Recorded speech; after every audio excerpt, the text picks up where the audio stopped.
বরফ দেখার জন্যে বাঙালির একটা আলাদাই ভালোবাসা আছে, তাই না? আর তার জন্য একটা পারফেক্ট ডেস্টিনেশন হলো সিকিম। এই ব্লগে তোমার জন্য আমি শেয়ার করব আমাদের দার্জিলিং থেকে ইস্ট সিকিম পৌঁছানোর পুরো জার্নি, বরফ, পাহাড় আর একটা অ্যাডভেঞ্চারফুল ট্রিপ। চলো শুরু করি। Welcome to my new blog. তো আজকে আমরা বেরিয়ে গেছি। আজকে আমরা যাচ্ছি দার্জিলিং থেকে রংলির দিকে। আজকে আমরা সিকিম যাব। তো ফার্স্ট স্টপ হচ্ছে রংলিতে গিয়ে আমরা পারমিট নেব। পারমিট নিয়ে আমরা সেখান থেকে জুলুকের দিকে আজকে যাব। আমরা এখন দার্জিলিং ডিস্ট্রিক্ট ছাড়িয়ে আমাদের গন্তব্যস্থল আজকের জন্য যেটা হলো জুলুক, সেই ছোট্ট জুলুক গ্রামটির দিকে এগিয়ে চলেছি। এই গ্রামটি এই সিকিমের দিকে পড়ে।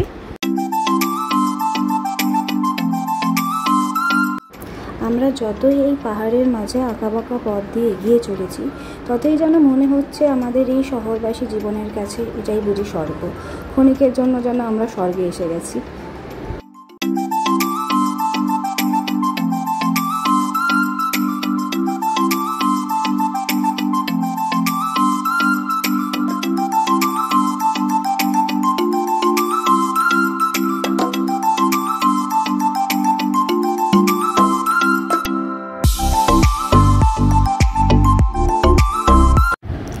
দেখতে দেখতে আমরা লামাহাটা চলে এসেছি অলমোস্ট।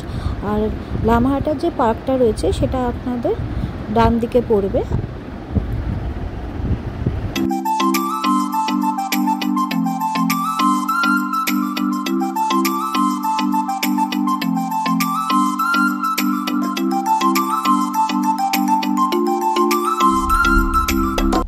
আর এই দেখতে দেখতে চলে আসছে thank you for visiting Lamahata board. আর এর পাশ থেকেই গেছে লামাহাটা পার্কটা, আপনারা চাইলে ভিজিট করতেই পারেন। তো আমরা এখন একটুখানি ব্রেক নিলাম। তো কন্টিনিউয়াসলি আমরা যাচ্ছিলাম, তো এখন জাস্ট ব্রেক নিলাম লামাহাটটার একটু পরে। তো আমরা আগের বার যখন দার্জিলিং এসেছিলাম তখন আমরা লামাহাটাতে ঢুকেছিলাম।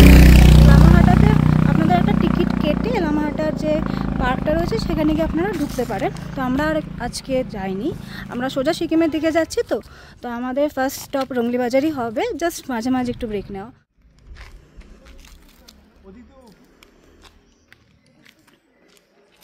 সুন্দর সুন্দর পাইন ফরেস্ট, অপূর্ব সুন্দর জায়গা।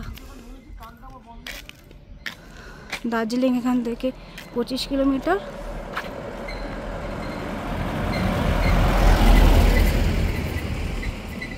আমরা ঠিক মোটামুটি 2 মিনিট 3 মিনিট মানে ডিস্টেন্স বাদেই এসেছি, জাস্ট দাঁড়িয়েছি। লামাহাট্টাটা পার্কটা ঠিক ওই দিকে, তো ওই দিক থেকে আমরা এদিকে এসেছি।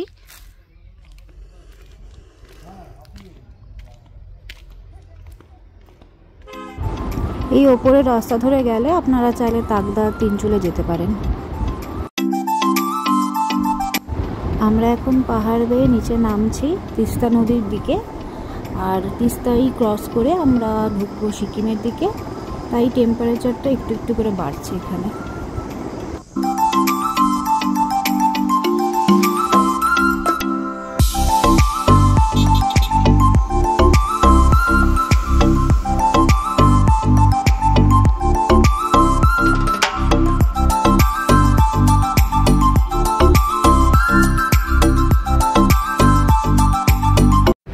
তো যেটা বলছিলাম আমরা এখন তিস্তা নদীর পাশে এসে গেছি। আর এই রাস্তা ধরেই আমরা তিস্তা বাজার যাব। আর তিস্তা বাজার ক্রস করলেই আমরা সিকিমে ঢুকে যাব। এই রাস্তার কন্ডিশন অতটা ভালো নয়, অবশ্যই সামলে যেতে হবে। আর স্বাভাবিক ভালো না হওয়াটাই স্বাভাবিক, কারণ বর্ষাকালে তিস্তার অন্যরকম রূপ আমরা দেখতে পাই। এখন তো তিস্তা অনেকটাই শান্ত, এই ভিডিওতে সেটাই মনে হচ্ছে। তো যখন বর্ষাকাল হয় তখন এই রাস্তাটা নদীর জলে বেয়ে যায়। তো এই জন্য এই রাস্তার কন্ডিশনটা অতটা ভালো নয়। তো আপনারা যারা আসবেন তারা একটু বুঝে শুনে চালাবেন এখান দিয়ে।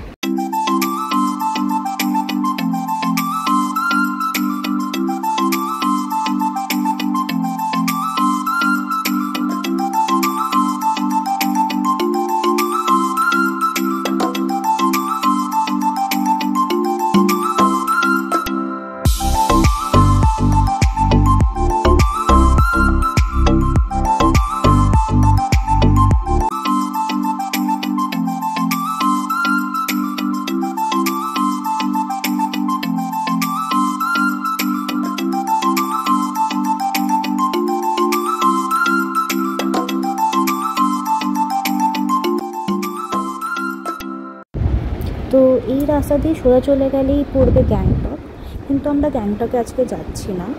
আমরা যাব ডান দিকে গেলে পড়বে রঙ্গলি বাজার, আর ওখান থেকে আমরা সমস্ত পারমিটগুলো নেব।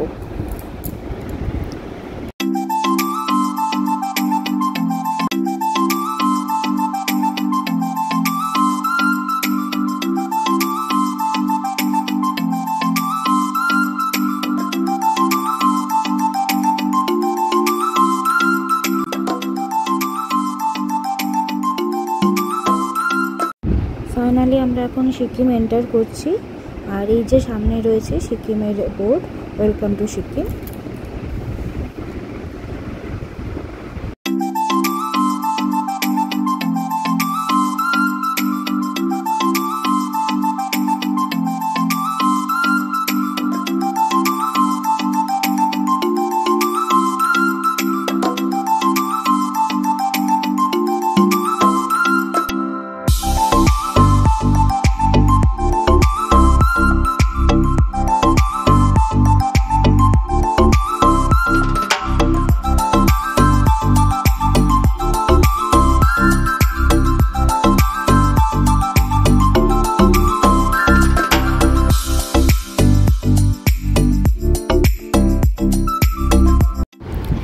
কিছু কিছু জিনিস যারা ভায়া রোড সিকিম আসবেন ভাবছেন, তাদেরকে বলে রাখি যে আমরা কেন গ্যাংটক থেকে নাথুলা বা বাবা মন্দির যাচ্ছি না, আমরা তার বদলে জুলুক থেকে যাচ্ছি। এর একটাই রিজন যে রঙ্গলি বাজার থেকে যদি আমরা পারমিটটা করাই তাহলে সেই পারমিটের পুরো দায়িত্বই এজেন্টরা নিয়ে থাকেন, কিন্তু যদি আমরা গ্যাংটক থেকে যাই তাহলে সেক্ষেত্রে আপনাদের কিছু কিছু এক্সট্রা কাজ করতে হতে পারে, যেমন পুলিশ ভেরিফিকেশন, এগুলো হয়তো আপনাদের আলাদা করে যেতে হতে পারে। কিন্তু রঙ্গলি বাজার থেকে যদি আপনারা যান তাহলে এজেন্টের থ্রু আপনারা সব কিছুই করতে পারবেন।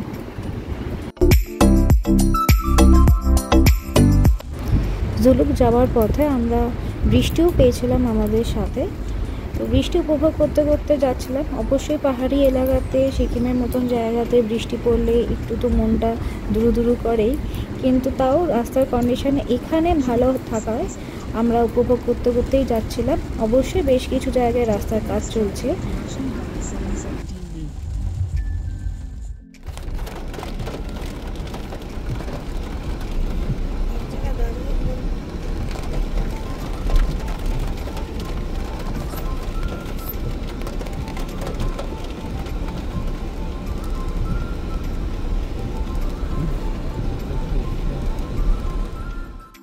ওই যে নিচের আঁকা বাঁকা পথ পেয়ে আমরা উপরে চলে এসেছি, আর একটু পরেই জুলুকে এসে যাবে। জুলুকে আমাদের অলরেডি হোমস্টে বুক করা রয়েছে, তাই রাতের অসুবিধা হবে না থাকার জন্য। দূরের যে ছোট্ট গ্রামটি আপনারা দেখতে পাচ্ছেন ওটাই হলো জুলুক। তো আমরা এখনই জুলুক পৌঁছে গেলাম। তো পরবর্তী ব্লগে থাকবে জুলুক থেকে নাথুলা আর গ্যাংটক যাওয়ার জার্নিটা।